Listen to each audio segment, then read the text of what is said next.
kaganapang pampolitika bago ang mahahalagang pahayag at aksyon ng administrasyon kaugnay sa ICC. Makaraang magsimulang magpahayag si PRRD ng mga batikos laban sa People's Initiative o sa pagpapalit ng ating saligang batas. Sumagot ang ating Pangulo na ang Pilipinas ay isang open country at kikilos lamang ang gobyerno kung may illegal na gagawin ng ICC. Ngunit matapos dumalo si dating Pangulo sa pagdinig ng Quadcom noong 11 November 2024, sumagot ang ating Executive Secretary na maaaring makipagtulungan ang mga lokal na otoridad sa Interpol kung hihingi ng tulong ang ICC. Biglang nagbago ang tunog ng gobyerno. Matapos kumambyo ang ilang pro-administration congressmen tungkol sa impeachment laban kay VP Sara dahil sa napakalaking peace rally ng INC noong Enero 13, bumalikwas ang administrasyon sa pamagitan ng pagkatha ng Oplan Tugis or Operation Pursuit sa Ingles na rineport ng New York Times kasunod ng pahayag ng kalihim ng katarungan na bukas ng administrasyon makipag-usap na sa ICC tungkol sa ilang pamamaraan ng kooperasyon. Maliwanag ang pag-aresto kay dating Pangulo ay bahagi ng malawakang pagsisikap ng gobyerno na pabagsakin ang mga Duterte bago mag-2028 election pa. Ang unang malinaw na pagtangka upang pabagsakin ay sa pamamagitan ng PI na magsilbing panimula sa pagbabago ng probisyon ng ating konstitusyon para hadlangan makabalik sa 2028. Nang mabigo ito, nagmadali na siraan ang pangalan ng mag-ama. Noong Mayo 2024, sinimulan na ng Kongreso sa Committee ng Human Rights ang pagsisiyasat tungkol sa EJK, pinalawak noong Agosto 2024 at doon na nagmula ang pagbuo ng Quadcom. Dumating sa bansa ang mga kinatawan ng ICC noong October 2024 at sa tulong ng gobyerno nakalap nila ang mga dokumentong kailangan para makakuha ng warrant of arrest.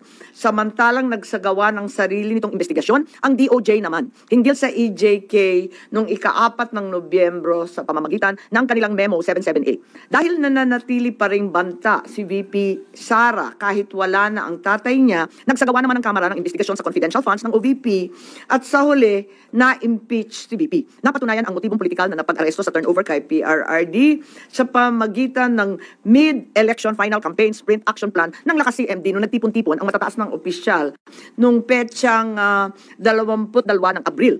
Nakaraang ilang linggo lamang, inilarawan ang mga nagawang mga Oplan Horus, isang operasyon na inilunsad noong Abril 2024 na naglalayong pabagsakin ang dalawang Duterte. Sa bahagi ng action plan, How to Attack, tinukoy ng ilang ahensya ng gobyerno, kabilang ang PNP, Kamara ng Kinatawan, sa nakipagtulungan ng dating Senador Antonio Trillanes upang tulungan ng ICC prosecutor makakuha ng warrant sa pag-aresto ng dating Pangulo. Binanggit din na nakuha ang kinakailangan boto para sa impeachment ni VP sa pamamagitan ng paggamit ng tinatawag na soft projects katulad ng AIX, AKAP at TUPAD. Doon naman sa bahaging following strategies and moves, tinukoy na kailangan pabilisin ang impeachment ni VP Sara at makakuha ang boto sa Senado sa pamamagitan na naman ng pamimigay ng proyektong for later release or yung mahiwagang FLR bilang gantimpala sa tamang bumotong mga senador.